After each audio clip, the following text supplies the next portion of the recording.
Mungu wa mbinguni akubariki kwa uwepo wako mahali. Nimefurahi kuona. Niseme kweli sikuwa na mategemeo kama tungekuwa wengi na hii.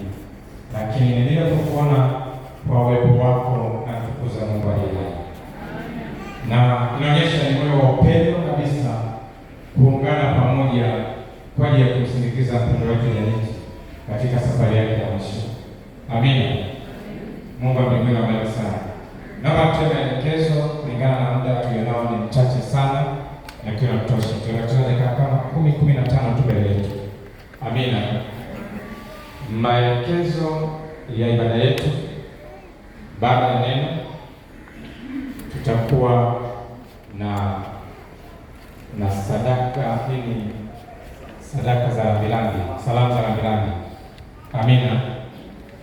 Kwa habari ya salamu za rambirambi, naomba utamwona kiongozi, kama kuna mtu aliyeko huko muone huyo kwa haraka. Tutatumia kama dakika 5 tu zinatosha. Amina. Natoa maelekezo haya ili tuende na muda. Na baada ya hapo tutakuwa na sadaka, itakuwa sadaka 2. Kuna utaratibu ulioko mahali hapa, wanaohusika na utaratibu watakuja kutoa utaratibu. Amina. Mungu wa mbinguni akubariki. Kama umebarikiwa na hilo, pigie Yesu makofi. Tunapokuwepo kwenye ibada kama hii,